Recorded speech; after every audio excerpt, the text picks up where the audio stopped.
Municipal ఎన్నికల్లో పోటీ చేసినందుకే తమ కార్యకర్తలపై దాడులు జరిగాయని రామచంద్రరావు ఆరోపించారు.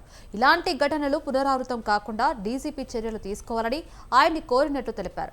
పోలీసులు కాంగ్రెస్ కార్యకర్తలాగా వివరిస్తూ ఉన్నారని ఫైర్ అయ్యారు. ఇన్ని జరుగుతున్నా పోలీసులు ఎలాంటి చర్యలు తీసుకోవడం లేదని, రాష్ట్రంలో బీజేపీ ఎదుగుదలను చూసి కాంగ్రెస్ పార్టీ ఓర్వలేకపోతుందని విమర్శలు చేశారు రామచంద్రరావు. మెసేజ్ ఇవ్వాల్సిన అవసరం ఉంది అధ్యక్ష. నేను ఇచ్చిన ఛాలెంజ్ వాళ్ళ నాయకుడు ఒప్పుకున్నాడు అధ్యక్ష. ఎస్, డెఫినెట్ గా పోవాలా. ఈ అసెంబ్లీ నడుపుతున్న సభా నాయకుడు మా ముఖ్యమంత్రి రేవంత్ రెడ్డి గారిని తీసుకొస్తాను. మీరు మీ నాయకుని తీసుకురండి. మొదటగా వారిద్దరు టెస్ట్ చేసుకోవాలా, తర్వాత మనమందరం టెస్ట్ చేసుకోవాలి అధ్యక్ష. చేసుకోవాలి అధ్యక్ష. పారిపోవడానికి లేదు. అందరూ రావాలా, నాయకుడు రావాలా, సభా నాయకుడు రావాలా, ప్రతిపక్ష నాయకుడు రావాలా, మీ యువ నాయకుడు రావాలా. అందరికి టెస్ట్ జరగాల. ప్రజలకి మెసేజ్ ఇవ్వాలా. మనం ప్రజలకి మనల్ని చూసుకుంటారు. వేల ప్రజలు వాళ్ళు చూస్తా ఉన్నారు. ఏమైంది రాష్ట్రం? 10 ఏళ్ళు డ్రగ్స్మయమైంది రాష్ట్రం. ఈ రాష్ట్రం డ్రగ్స్మయమైంది, అంధకారం అయిపోయింది రాష్ట్రం. విచ్చలవిడిగా జరిగింది. దాన్ని 2 ఏళ్లుగా అధ్యక్ష అతి క్లిష్టమైనటువంటి నిర్ణయాలు తీసుకొని 2 ఏళ్లుగా డ్రగ్స్ ని కంట్రోల్ చేస్తా ఉన్నది మా ప్రభుత్వం. ముఖ్యమంత్రి రేవంత్ రెడ్డి గారు నిర్దిష్టంగా దీన్ని సూచనలు ఇస్తూ ఒక టీం ని ఏర్పాటు చేసి డ్రగ్స్ ని కంట్రోల్ చేసే ప్రయత్నం చేస్తా ఉన్నాం. ఈగల్ టీం పెట్టి ఇలాంటి తరుణంలో ఫామ్ హౌస్ లో పట్టుబడ్డారు అధ్యక్ష. ఏం జవాబు చెప్తారండి మీరు? మీ నాయకులు కాదా? ఫామ్ హౌస్ లో పట్టుబడదు మీ నాయకులు కాదా? ఏం జవాబు చెప్తారు అధ్యక్ష?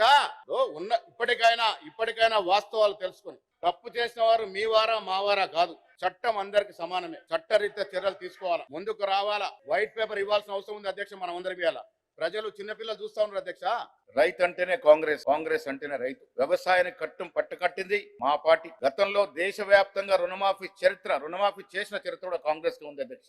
2009-10లో కూడా కొన్ని లక్షల కోట్ల రుణమాఫీ కేంద్ర ప్రభుత్వం ఇచ్చినటువంటి సందర్భం. మా ప్రభుత్వం కూడా 2 లక్షల రూపు రుణమాఫీ ఏకకాలంలో చేసిన చరిత్ర సృష్టించింది. ఏకంగా 20,616 కోట్లని రైతుల ఖాతాలో జమ వేసి దాదాపు 20 లక్షల మంది రైతులకి రుణవిముక్తులు చేసినటువంటి ఘనత మాది అధ్యక్ష. రైతు భరోసా కింద గత వానాకాలంలో కేవలం 9 రోజుల్లో 9,000 కోట్ల రూపాయలు రైతుల ఖాతాలో వేశాం. ఇదొక చరిత్ర. దేశంలో ఏ ప్రభుత్వం కూడా ఇంత భారీ స్థాయిలో రైతులు ఆదుకున్న దాఖలాలు లేవు. ఈ యాసంగి పంట కోసం కూడా మరోసారి రైతు భరోసా నిధులు విడుదల చేయబోతా ఉన్నాం అధ్యక్ష. 22న రైతుల పండుగ జరుపుకోతా ఉన్నారు. రైతు సదస్సు జరుపుకోతా ఉంది. మా వ్యవసాయ శాఖ మంత్రి గారు ఇక్కడే ఉన్నారు. ముఖ్యమంత్రి గారు పాల్గొనే ఈ సమావేశంలోనే దాదాపు 60 లక్షల రైతులకి రుణమాఫీ రైతు భరోసా ఇవ్వబోతా ఉన్నాం అధ్యక్ష. గత ప్రభుత్వం ఉన్న వారు వరి వేసుకుంటే ఊరే అన్నారు. అలాంటిది మా ప్రభుత్వం మాత్రం వరి వేసుకున్న రైతులకి క్వింటాల్కి 500 రూపాయల బోనస్ ఇచ్చి రైతుల్ని ప్రోత్సహించి, రైతులే కాకుండా కౌలు రైతులకు కూడా గణనీయంగా లబ్ధి పొందే విధంగా ప్రయత్నాలు చేశాం. ప్రభుత్వం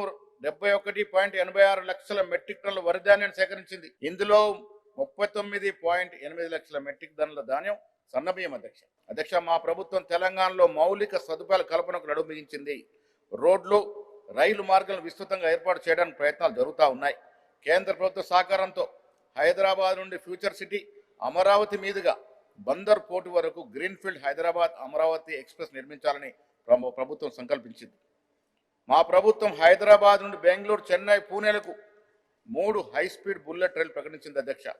శంషాబాద్ నుంచి బుల్లెట్ రైలు కేంద్రంగా అభివృద్ధి చేస్తామని ఇప్పటికే ప్రకటించినాము అధ్యక్ష. వరంగల్, ఆదిలాబాద్ ప్రజల యొక్క చాలా కాలంగా విమానాశ్రయాల కోసం ఎదురు చూస్తూ ఉన్నారు. గత ప్రభుత్వం నిర్లక్ష్యం కారణంగా వరంగల్లో కానీ ఆదిలాబాద్లో కానీ విమానాశ్రయాలు అవసరం ఉన్నప్పటికీ కూడా ఏమీ పట్టించుకున్న పాపన పోలే అధ్యక్ష. ఇప్పుడు కేంద్రంతో నిరంతరం సంప్రదింపులు జరిపి ఎయిర్పోర్ట్లో కొలికి తీసుకొచ్చినాం అధ్యక్ష. వరంగల్లో భూసేకరణ కూడా జరిగింది. భూమిని కేంద్ర ప్రభుత్వానికి, విమాన శాఖకి అప్పచెప్పడం జరిగింది. ఆదిలాబాద్లో కూడా త్వరలో భూసేకరణ జరగబోతుంది అధ్యక్ష. 2 విమానాశ్రయాలు అదనంగా, హైదరాబాద్తో పాటు 2 అదనంగా విమానాశ్రయాలు తెలంగాణలో రాబోతా ఉన్నాయి. నల్ల చెరువు లాంటి చెరువుల్ని ఆక్రమణ నుంచి తీసుకొచ్చి పూర్వ వైభవం తీసుకొచ్చి ప్రజలు సంతోషంగా ఉండే విధంగా ప్రయత్నాలు చేస్తూ ఉన్నాం. మరోవైపు కాలుష్యానుసరంగా తయారంటే మూసీ పునరుజ్జీవం కోసం ముఖ్యమంత్రి రేవంత్ రెడ్డి గారు నడుం బిగించినారు. 55 కిలోమీటర్ల మూసీ రివర్ ఫ్రంట్ ట్రాన్స్ఫర్మేషన్ ప్రాజెక్ట్ని మా ప్రభుత్వం చేపట్టింది. ఉస్మాన్ సాగర్, హిమాయత్ సాగర్ జంట జలాశయాల నుంచి గాంధీ సరోవర్ వరకు ఫేజ్ 1 ప్రాజెక్టు త్వరలో ప్రారంభమవుతా ఉంది. మూసీ ప్రాజెక్టులో భాగంగా గోదావరి ఫేజ్ 2, ఫేజ్ 3 ప్రాజెక్టులను పనులు వేగంగా జరుగుతూ ఉన్నాయి. గోదావరి నీటిని ఉస్మాన్ సాగర్, హిమాయత్ సాగర్కు అనుసంధానం చేసి 2.5 టీఎంసీ నీటిని మూసీ పునర్జీవన ప్రాజెక్టుకు అందిస్తాం అధ్యక్ష. మూసీ విషయంలో కూడా చాలా రాద్ధాంతం చేశారు. మూసీలు నివసిస్తున్నట్టు బీద ప్రజల గురించి వారి గోడు పట్టట్లే. ఆ గోడున్నట్టు ప్రభుత్వం ఏకంగా వారికి పునరావాసం కలగజేసి మూసీ ప్రక్షాళనకు పూనుకున్నాం అధ్యక్ష. తెలంగాణ ప్రభుత్వం గాంధీ సరోవర్ ప్రాజెక్టును ప్రతిష్టాత్మకంగా చేపట్టింది. మూసీ ఈసా నదుల సంగమం వద్ద మహాత్మా గాంధీ బోధనలే కేంద్రీకృతంగా ప్రపంచ స్థాయి కేంద్రంగా దీన్ని తీర్చిదిద్దాలనుకుంటా ఉన్నాం. దీనిపై ప్రతిపక్షాలు పెద్ద తప్పుడు ప్రచారం చేస్తూ ఉన్నాయి. నిర్వాసులు రెట్టగొచ్చే ప్రయత్నం చేస్తూ ఉన్నాయి. ముఖ్యమంత్రి చాలా స్పష్టంగా